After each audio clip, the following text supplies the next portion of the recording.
Hi, everybody. Welcome to 301. How many of you guys have stuck around for the first two? Oh, cool. All right. So you've been super helpful so far. Great. I'm Liz Cook. I am part of the Kickstarter film team here.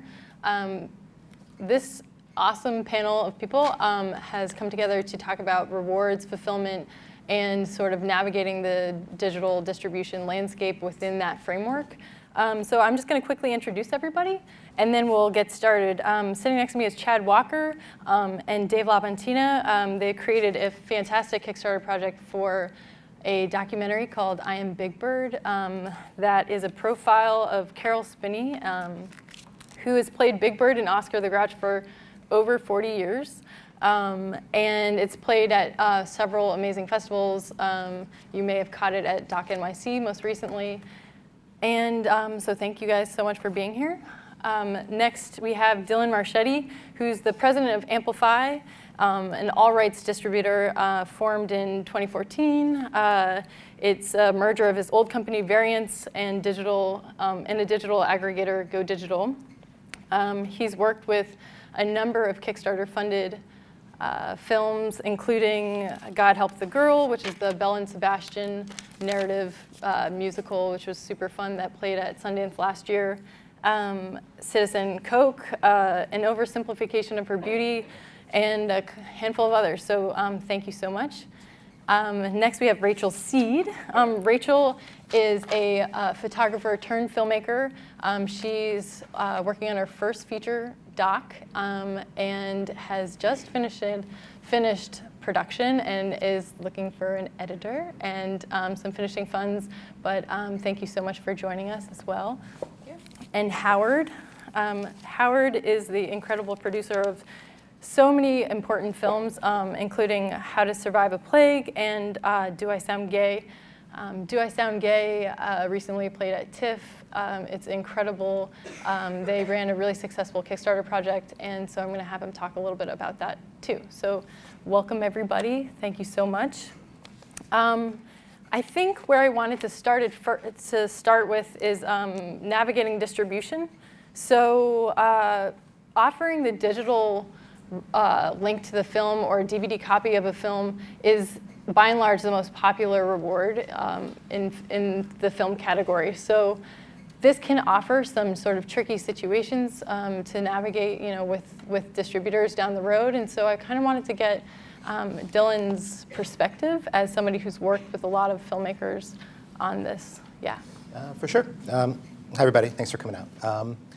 So I'll say it this way, the first thing I would say is, as distributors, particularly on my level, but even, the IFCs and Magnolias of the world, we're used to Kickstarter. It's a positive thing in most of our minds. Aside from the cash, which is a beautiful thing because you get to finish the film, the important thing obviously is the connections you make, the people, the audience you've engendered, which we look at as, okay, this is great. That saves us the step of starting from scratch, trying to find a core audience for you. Now, not only do you have a core audience, but you have this evangelical core of people who feel like they're your investors because they are. And there's good things that can come of that, there's bad things that can come of that. But when it comes down to the technicalities of it, the first thing I ask when you acquire a film, you say I'm at a festival, I see a film I love, you have a sales agent, I talk to the sales agent, they set up a meeting. If the numbers work out, they set up a meeting. So I sit down with you, I talk to them, and I'll ask you about Kickstarter, and I'll say, all right, so tell me a little bit about your campaign. What have you promised? How did it go? What was the response?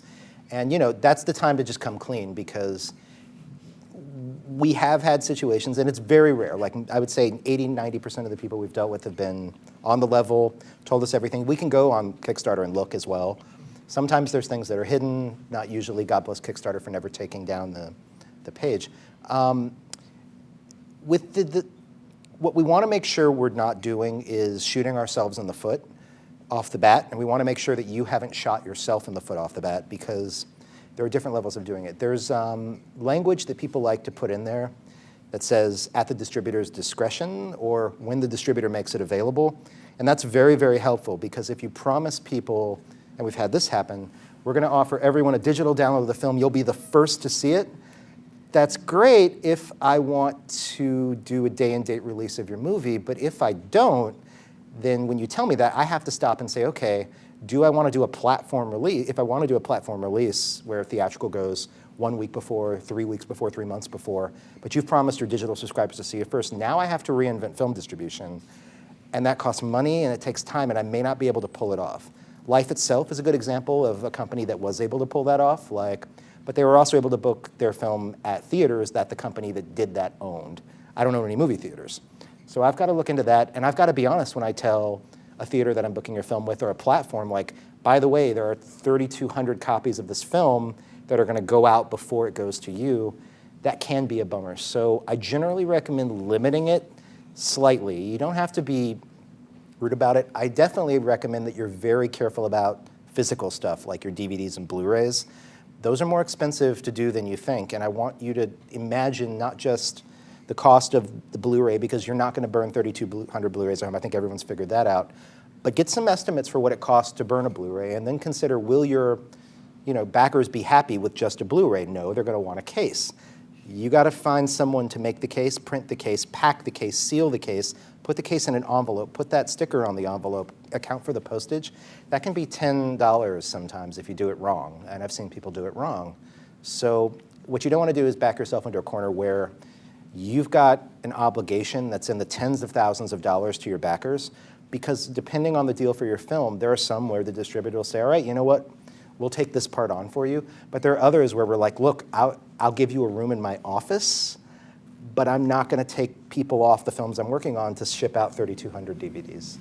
So as a filmmaker, how would you suggest approaching that kind of conversation? Like, is it something that you could maybe count on just negotiating, having a distributor help you with those kinds of things? Or, can you count on that, or should you definitely not? I mean, as somebody who's fulfilled your DVDs, or you're on your way of fulfilling, maybe we can ask Rachel also, who I know has shipped a lot of physical items, not DVDs, but like, is that something that you can talk about or like count on? I would not count on it, but like, we're down to help where we can. I mean, we don't want, generally distributors want to take care of their filmmakers. Like, I want this to end with a love fest, and I want to do your next movie because it's better than starting from scratch. So if we can help, we want to. The key is to offer things that we can help with. The shipping of things, like, that's a negotiating point. If you know you have $10,000 worth of stuff to ship, that's sort of a cloud hanging over your head by the festival stage. You know that's expensive. You probably don't have the $10,000 on hand, most likely. That's a negotiating point. That's not something to surprise us with after the fact. Like, because if you surprise me with a $10,000 bill, I'm going to throw my hands up. You tell me when we're negotiating it. Maybe the MG goes down, maybe it doesn't, maybe there's other distributors willing to do it. But all things are negotiable until the deal is done. And then at that point, that's what our model is, that's the deal. Like, I don't want to take $10,000 out of marketing your film to mail stuff. So how are you guys navigating your rewards? I wish someone we knew that part Yeah. at distributors' discretion when we started. Yeah, I mean, you say don't shoot yourself in the foot, and we have shot ourselves in the foot, I think, repeatedly as we've gone through it. It wasn't something we took into account. We did, we said December 2013, you're going to get your rewards. And here we are in January 2015, and it's not likely that people are going to get the rewards until the distributor's ready to send them out, which will be later this year. It just... How are you working with that? It's hard. People get upset. We update people monthly, and at this point, it's almost like we've run out of stuff to update people with, and now all they want to know is when is the movie coming out, which is we just can't announce that at this point. So we just try to stay in touch with people once a month, and typically we will get a handful of angry emails per month. And what we've found works for us is just responding to that person directly, because most of the time they'll post in the comments. They won't send you a message. They'll post in the comments, and you don't want to have a bunch of bad comments. So what we do is we go in, we respond to that person directly and also on the comment board, and then we give them our phone number and say, we're really sorry. If you want to call and yell at us, please do. And usually that works. People are usually pretty cool and understand. They still will see the film the same day as everyone else, and we're trying to figure out a way with the distributor right now to make it so it's slightly before. So is it at midnight the night of the release or whatever, because we don't want to isolate that fan base and destroy that goodwill that we have. So it's been a real learning process, and honestly, like I wish I'd had that 5 minutes when we started our campaign in 2012. We based everything off of when we thought the movie was going to be done. Plus 6 months, you know, Yeah. for like And we were just talking, Dylan, outside, and you said you should give yourself at least a year, right? Whenever you think your movie's going to be done, I tell people constantly, if you're typing your Kickstarter thing out, it's like rewards estimated January 2015, make it 2016. No one's going to complain when you deliver them 4 months early. The world will complain if you deliver them later, for sure. Like, One thing, though, that we did do, I think that was smart, was of our money we got from Kickstarter, we set aside, we did our research and figured out how much those rewards were going to cost, and we set that money aside. What resources did you look to sort of figure out what it would cost? I mean, we called and we got estimates for pressing Blu-rays and where we would go, and we did, you know, shipping. We figured everything out, what it was going to cost, and we tallied that into all the rewards and what we were going to. Yeah. We did posters, T-shirts, Yeah. and we figured that, you know, it'd all come as one bundle, which has been actually hard because people will be like, all right, well, I can't get the movie, but can I get my T-shirt? And you're like, yeah, that blows our shipping budget, though, you know, to send 2 things out instead of 1. you also can't send a poster and a Blu-ray in the same Right, package. exactly. People forget that. Yeah.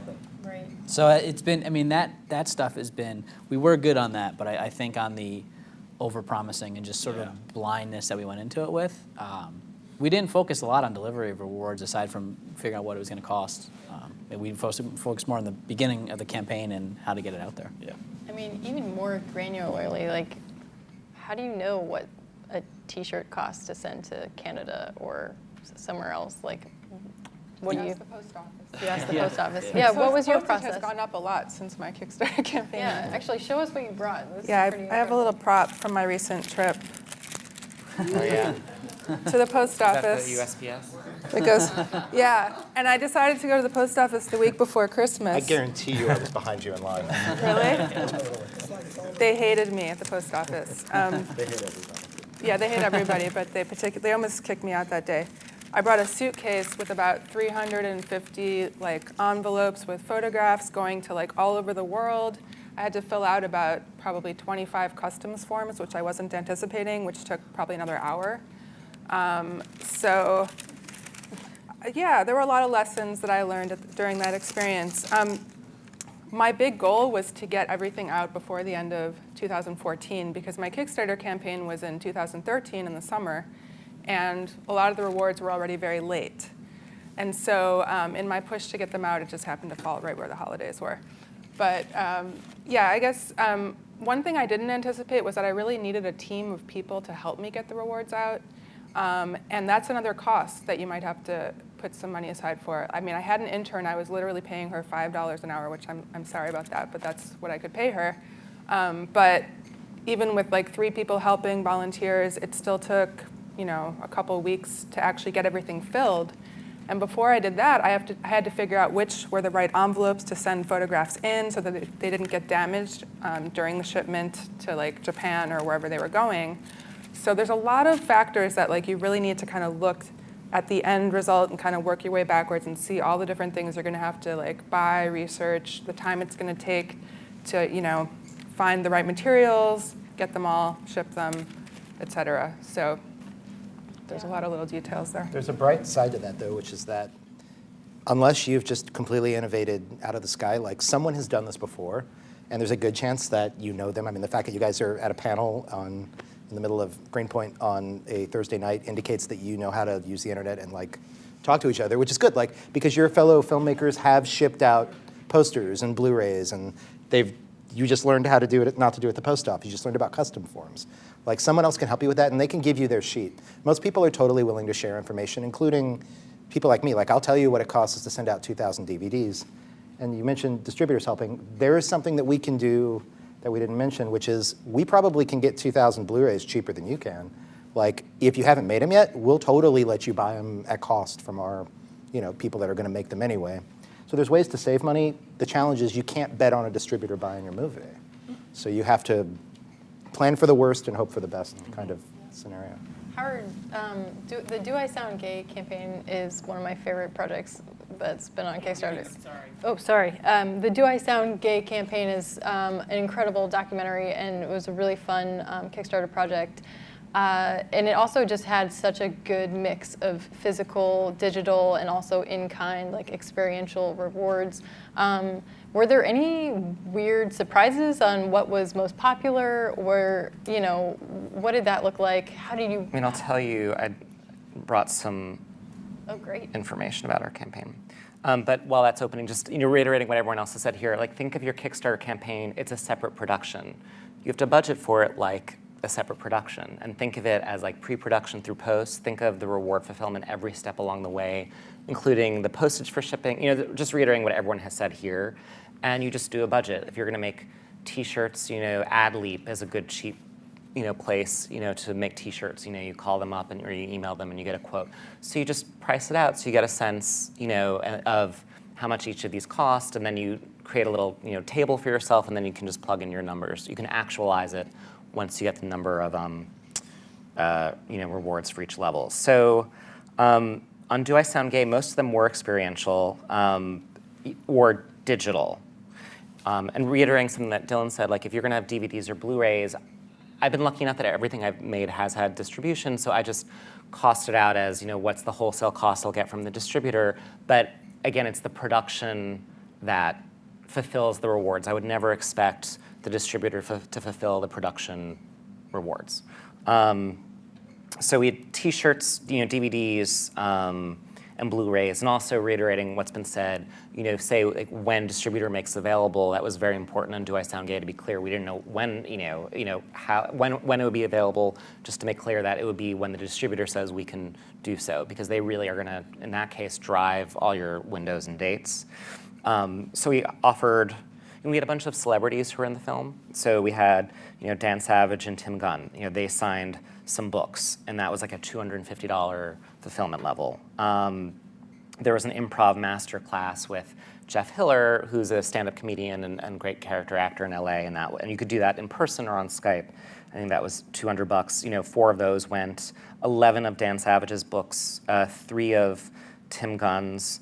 There were Skype sessions with me to evaluate your script, and we actually somehow unbelievably sold 2 of those at $550 each. Did you do those? I'm in the process of doing them now. Okay. Credits, credits are free. Like a lot of these things are free. What we were getting from the celebrity is like a Tim Gunn book. Maybe he'll give it to us or we'll buy it at cost, but there's a huge markup. The things that are experiential, it's all markup, right? Credits are free. We sold 18 of those at $500 at the $500 level. And in this case, the campaign goal was $115,000, and this was to finish the film. The amount that we raised was $120,000. The amount that came back to us was $110,000 after sort of any of off the tops to Amazon, to Kickstarter. We were a Sundance branded project, so we had a little bit of a discount there. And we've estimated the cost of rewards at $10,000. So what this comes down to is about 9% of what we raised went towards Kickstarter and Amazon, 9% went towards the reward, so 82% went to the project. So when setting your benchmark for what you want to raise, think about what all these off the tops are. So if you need $100,000, but you might need to spend, whatever we spent, like $20,000 on rewards, and off the tops, you have to aim a little bit higher to make sure that you're retaining enough, to finish the film or whatever the goal is. Yeah. I have a comment. Oh yeah, please. And when you're thinking about your rewards, it's really good to look at the themes of your project. Like for my film is called A Photographic Memory, and there's a lot of well-known photographers in the film. My dad's a photographer, I'm a photographer. So a lot of the rewards were like things that I could do or get for like no money, which was like, I'm offering an event shoot that I will come in like certain cities if I'm gonna be in those cities, and I'll give you a shoot. Or my father had a Marilyn Monroe print from like the 50s, so I sold that as one of the rewards. He didn't actually give me any money. That was like his contribution to the Kickstarter campaign. And then I have snips of the photographer interviews that are going into my films that are exclusive, that I offer it as like, you could hear it for the first time no one's ever heard it before. So there are things that I did that were like inexpensive to free that I kind of tapped the resources that were innately already there in my project. So that's just a good way to kind of look at what are these unique experiences or things that you can be offering to people that they can't get anywhere else, but you don't have to expend your own, cash or resources that much to actually offer those things. Yeah, I mean, the thematic link is really important. Our film is about gay voice and about the director's anxiety about the sound of his own voice. So one of the rewards is a Skype session with one of the voice coaches that we have in the film. So, there was a connection there to, themes that we explored in the movie. I'll go a little bit off the track here, if I may, for a second. Like, there are two things I beg you to really think through before you offer. One is DVDs and Blu-rays instead of digital. Somebody, I forget who it was, did something very smart, which is instead of offering unlimited DVDs, unlimited Blu-rays, unlimited digital, offered 100 Blu-rays, but they were special Blu-rays. They were signed by the cast. They had a special USB stick message recorded for them. That, instead of a $50 donation, is totally something a $200 donation can cover. Digitals, in order to send out, we have to copy the email address, put it in a form on VHX. It's so much easier than having to package something, so I beg you to focus digitally. The other thing is premieres. Almost every campaign I run into, I'd say probably 40 to 50% of them offer, we'll invite you to the premiere in New York, LA, and usually my hometown.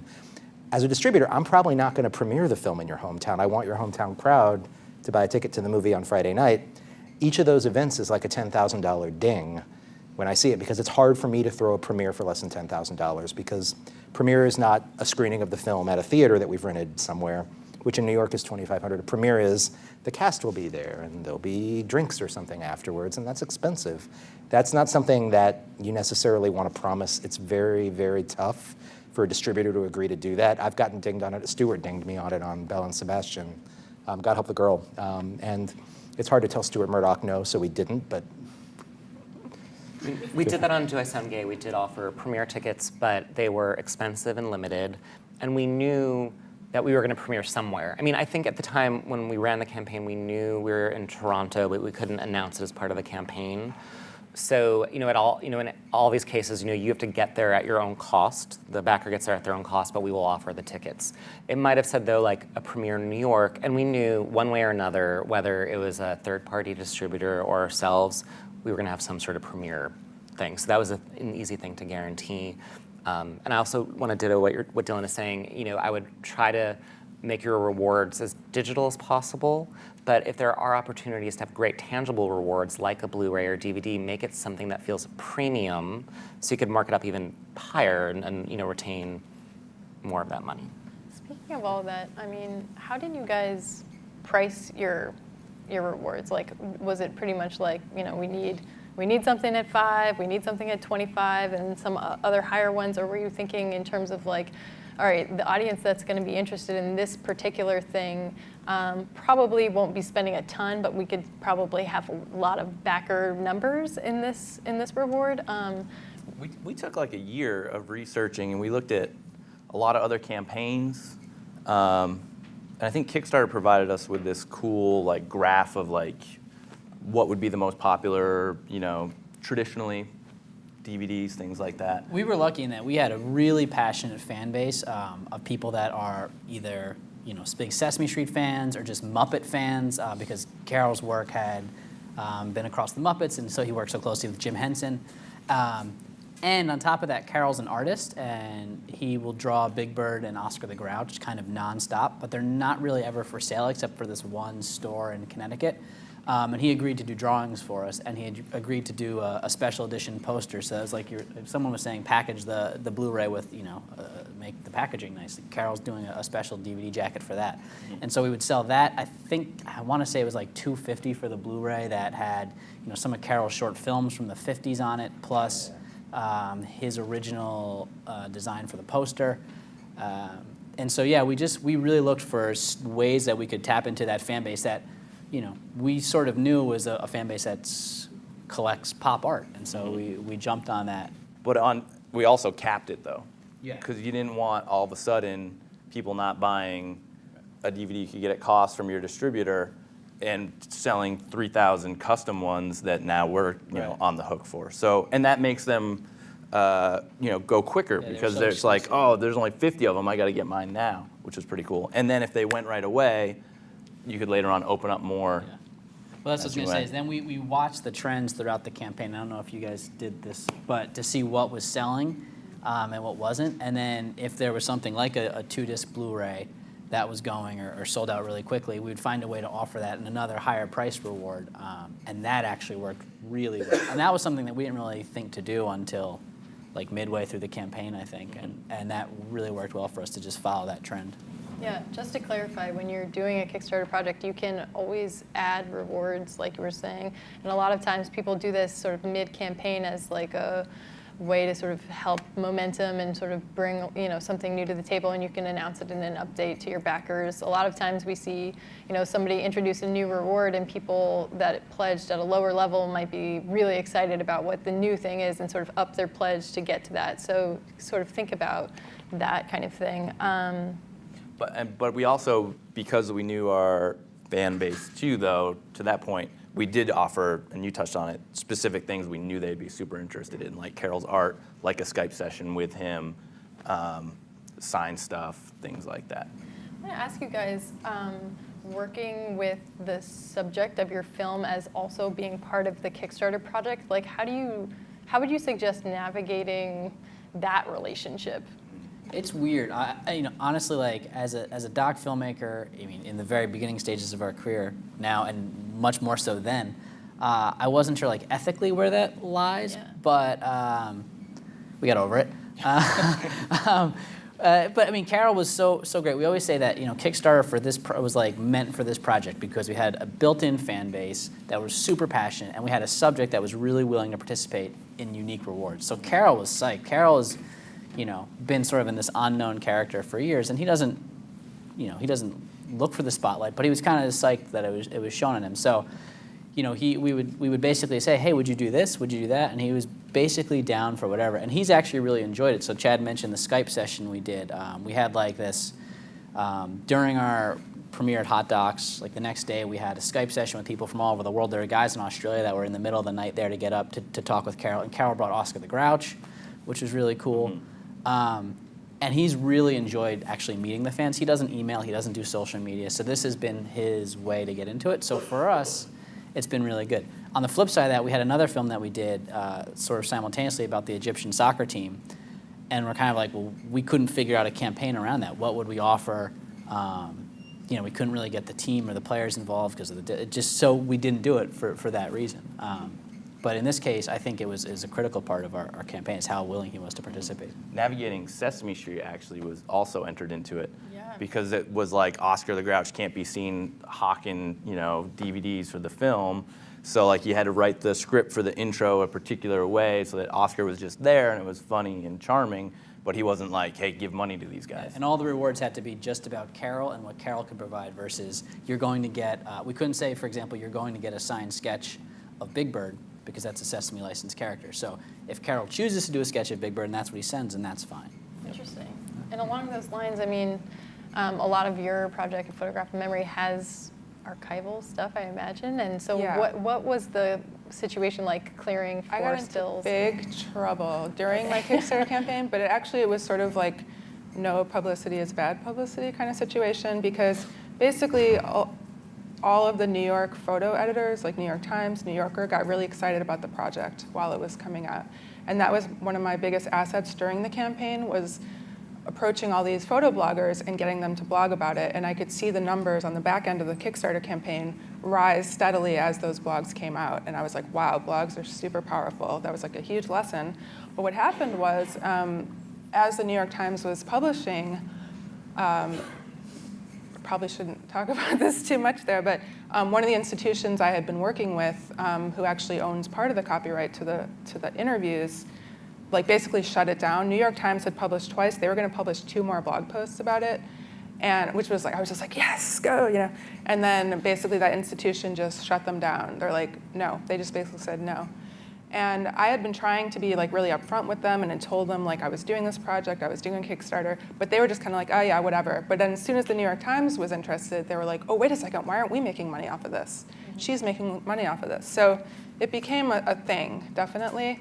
So I would say if you have licensed or archival material, definitely like do all your homework and just look at like who owns what and just make sure the people that are involved with that footage know ahead of time you're about to do this campaign, there may be press, just get that sort of all the permissions taken care of.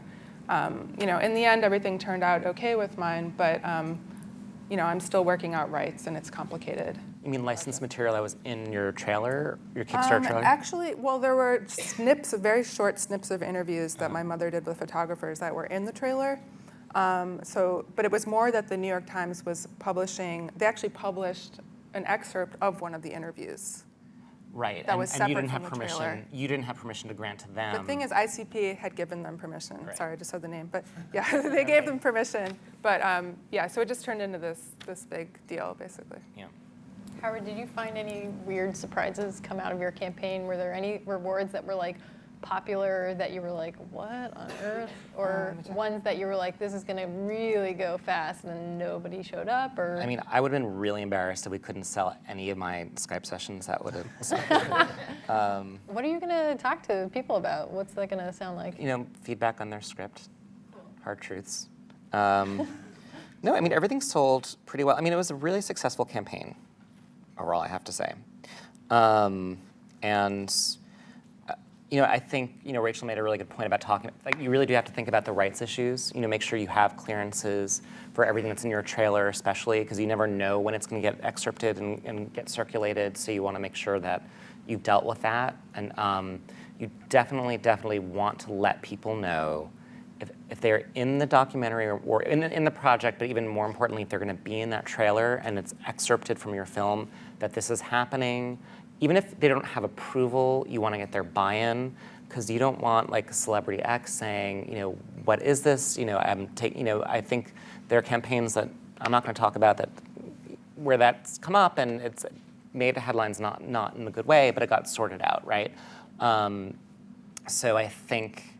And I don't think anyone's ever been malintentioned. I don't think any of the filmmakers have been malintentioned, but it's something that you sometimes don't think about because you're like, well, I have the rights to use it in the film. It becomes another issue when you're using it to like raise finishing funds or whatever it is. And so for Do I Sound Gay, we made sure to, the director had conversations with everyone who was in the film to say, look, we're doing this, and in some cases ask them for help with rewards, which they were very glad to give because they believed in the film. So luckily we had no negative surprises. But you do also want to think about your campaign evolving and having rewards that you're holding back that you can inject in a third of the way through, halfway through, three-quarter, because sometimes you want to get a little turbocharged momentum. It's like when you listen to WNYC and they're doing their fundraisers, at the last minute they have some great reward. You want to hold on to some of those if you need a little push now and then in the campaign and pace them out. Can I add something? Yeah, go ahead. Oh, I was just going to say, you don't necessarily know, when you put the Kickstarter campaign out there, it is public. The entire world can see it. And that's something that, I've never experienced that feeling before when I put something out there, and it was sort of kind of scary. Like, oh my God. And for me, it was a personal story that I was putting out there. But you really have no idea who's going to see it. So you really have to think about, the far reaches of the world and who could possibly get offended or upset or whatever. Just try to think of all those possible scenarios. Because I didn't know that these publications were going to be blogging about this film. I mean, I had no idea. So just think about the farthest possible reach and every possible scenario that you can think of beforehand, basically. And also think about if you're doing social media alongside with it, everything you tweet out, everything you post to Facebook or whatever, that stuff all needs to be cleared too. We did that. We tweeted, I think, at least 4 times, 4 pictures or a video every day of the campaign, and that was also stuff. stuff. It was months of clearing stuff before we released it, videos, clips, whatever it was. That's really good advice. Do you guys call it the trailer, the thing that's up there? What do you call it? A project video. Good. Because here's what I'm going to say, and this is going to be controversial, I think.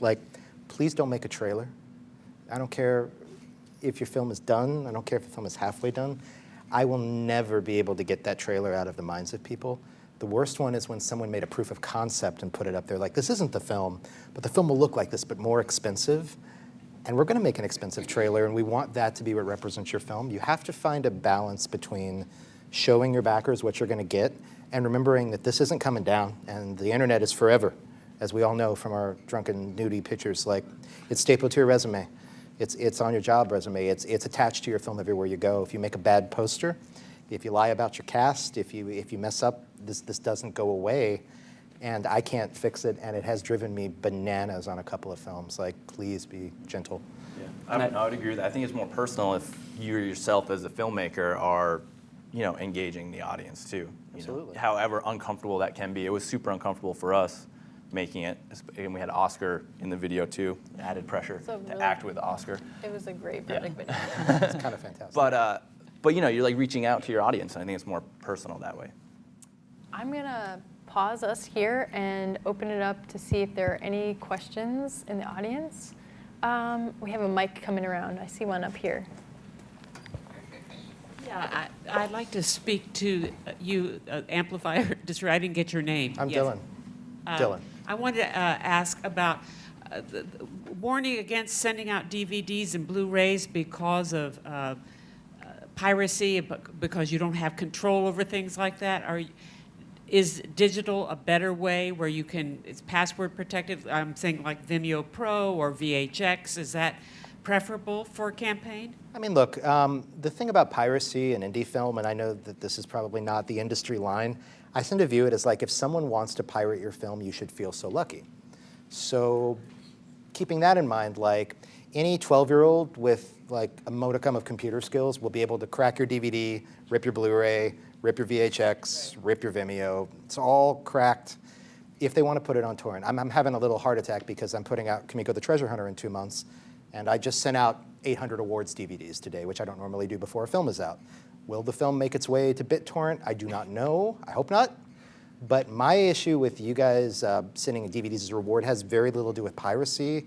It's more to do with control. I mean, you can't, like, if you sign a deal with a distributor, like, you can't send the DVD 2 months before the film comes out. I mean, we just won't let you. I mean, we wouldn't sign the deal if you were, because the whole thing is predicated on a timeline of building anticipation. So it's more, I'm worried for you guys about the cost for that. I'm worried about the windowing, because a lot of times DVD is 4 months afterwards, and if you've promised your backers DVDs when the film is released, but the film is maybe not released on DVD until 4 months after the theatrical, they may not be cool with that. Like, and that's something that I don't want you guys to get angry emails. So that's more of my issue than the piracy, which is a question mark that you have to ask yourselves as well. But generally accepted in the distribution world, once the film is out there, it's probably going to get pirated.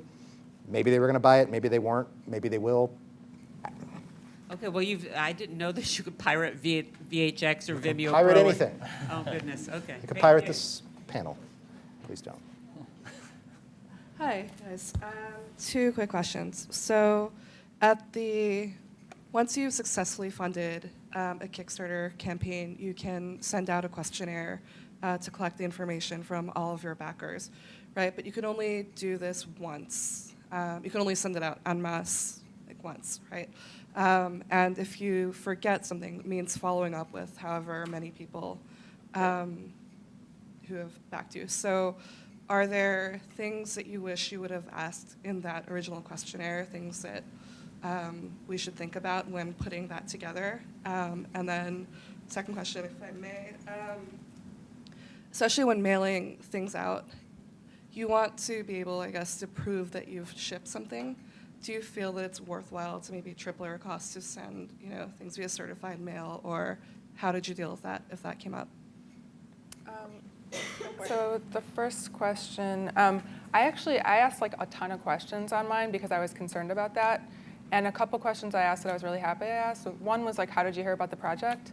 Another one was, is there any way you'd like to be involved with the film? Like, are you media? Are you a DP? Are you, do you have any skills or any like money that you like to contribute at a later date, basically? And people answered those things. So I have like a few like press people who said like, let me know when the film is done.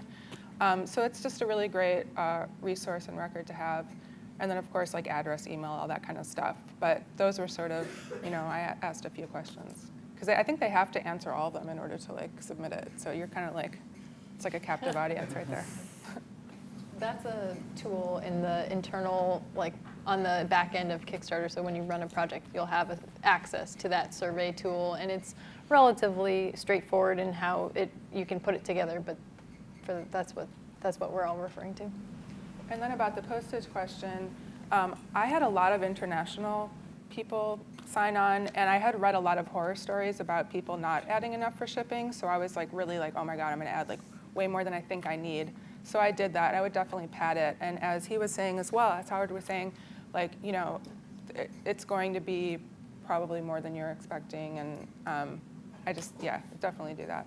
Just kind of pad that a little bit. Thanks. Hi. I'd like to hear from a few of you about some of the experiential rewards. Talk to us about, you know, like one thing, I've had some short film campaigns successful and invite people to the screening. You know, it's just something I'm putting on myself. But a lot of people are not in New York, you know, so that doesn't mean anything to them. And then there are other ones like that that I have come up, you know, lunch with the producers kind of thing. But they're not, people might be interested, or acting coaching lesson, that type of thing, but they're not in New York. So I'm trying to brainstorm on this line so I don't have to be shipping and paying for all that. And so whatever you have on that would be great. Thank you. Go ahead. Yeah, I was gonna say, I think for us, just, you know, our experiential thing that didn't cost anything was to do the Skype with Carol, and I was surprised at how much fun it was. You know, it was a lot of hassle to get, you know, 10 people from around the world to find a time that works for Carol, that we could all be there, that we could get Carol in front of an internet connection in order to do the Skype. But it was really a lot of fun.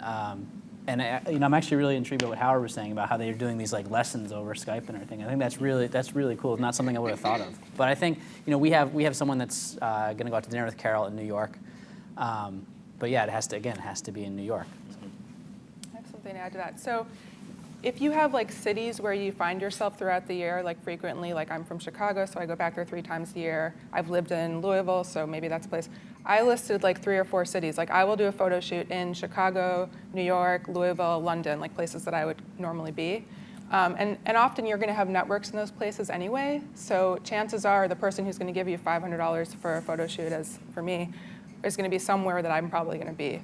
So that's one option. The other thing is, like, if you do something like I'll have dinner with you in New York, like obviously say, not including travel expenses. So that's something I had a few times was like, you know, you'll come to the premiere. I did do that, so hopefully that won't shoot me in the foot. But not including travel is just like a nice little line to add. When you were talking about rights and permissions with, say, with putting something on email, do you have to have, if you're just putting a link for your project or something like that, do you have to have permission? Say an article from Newsweek or something like that. I mean, I wouldn't think so. Our rights experience has been very long, ongoing. So we cleared a bunch of stuff to sort of the most that we knew that we would have to clear very early on. And now as we prepare for release, we're realizing those clearances weren't enough, and we probably shouldn't have released this clip of Carol with Michael Bublé singing "Have Yourself a Merry Little Christmas," even though Michael Bublé's people said it was okay. We didn't license the song. So that won't be on the DVD, but it was something we released, again, sort of because we didn't know any better. But yeah, I think like a link or something that's existing out there, as long as you're not creating it, I mean, from my understanding of what we've gone through, it would be If fine. you're linking to something else like on YouTube or an article that's already online that you didn't post illegal, like you didn't break someone's copyright and post it, I think you should be fine. It becomes more of an issue when you have embedded it in your own content and then put that content up online. That's when it can become an issue. We've gotten into that. Sorry, that very thing. Almost every media website actually has a very lengthy terms of service where somewhere in there they say you may excerpt no more than 10 words in a thing. So what you couldn't do was, oh, there's this article in Newsweek, I'm going to copy 2 paragraphs and paste it into the body of my email. You can't do that. You can't take the picture from Newsweek, but you can put a link to something that's public. You're not saying you made it. You're not saying it's yours. You're fine. Yeah. But It's not legal with our Twitter advice. campaign, we are tweeting out original pictures from Carol's archive or videos of stuff that he and his wife shot throughout the years that maybe had Frank Oz in it or Jim Henson or some Muppets, things like that. And those were the... Yeah, Exactly. right. That was not his own. Yep. Where people get themselves into the most trouble is music. Just generally don't and keep in mind there's a difference between in context and out of context. The music you may have licensed for your film is licensed for in context, which means you can use it in the film, but you can't use that anywhere else. You can't use it in your Kickstarter project video. I can't use it in the trailer.